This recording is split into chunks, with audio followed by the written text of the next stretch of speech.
morning and welcome back to your daily weather forecast for this week in Brazil. Early this morning, we're easing to have warmer temperatures. Later today, it looks like we're going to have some heavy precipitation. And as the week goes on, we're looking to continue downpours in the center-south Brazil. Meanwhile, in the northern center of Brazil, similar temperatures, but we're looking for particularly cloudy days throughout the week. Now, you might be wondering why the particular weather for this time of year.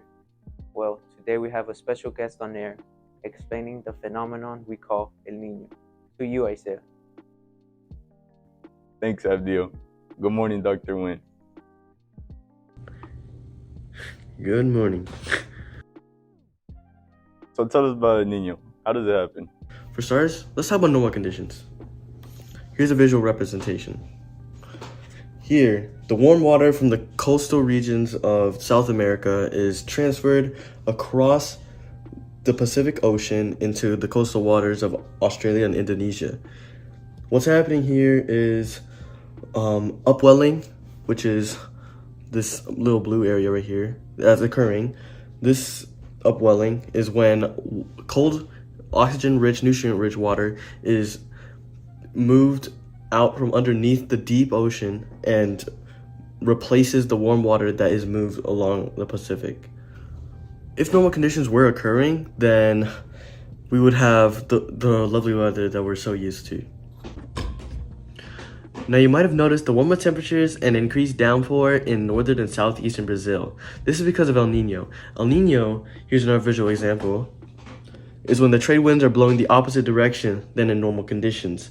Here you can see trade winds, represented by the red arrows, are blowing from Australia, Indonesia, across the Pacific towards the coastal regions of South America. What we see here is this warm water on the warm surface water is moving across the Pacific Ocean, and this prevents upwelling from occurring.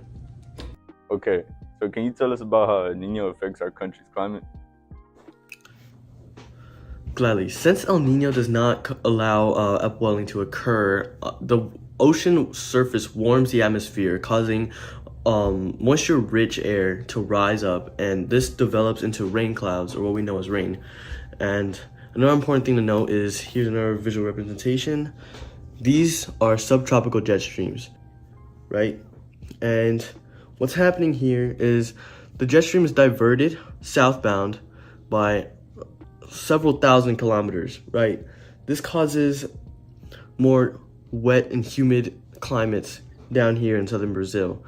And because this jet stream is diverted so far down, the northern parts don't get nearly as much rain, causing more dry climates. This also causes droughts, by the way.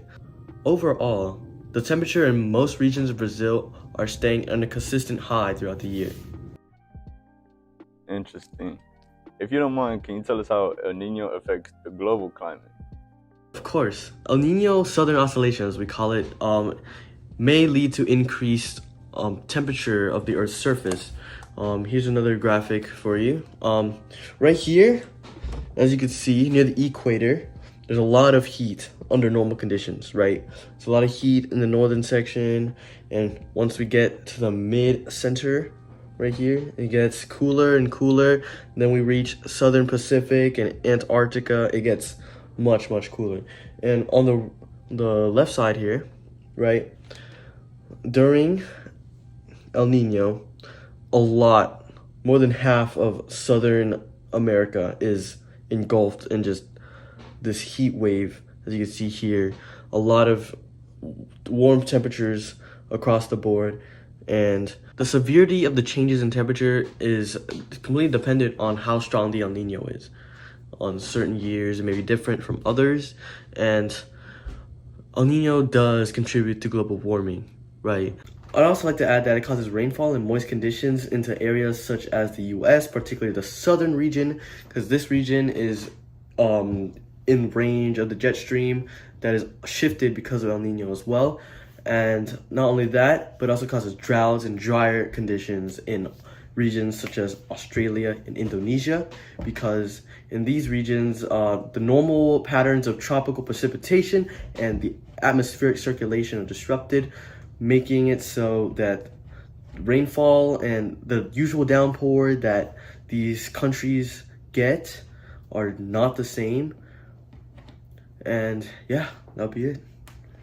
All right. Thanks, Doc. For viewers at home, if you have any questions, please feel free to ask. Back to you, Abdil.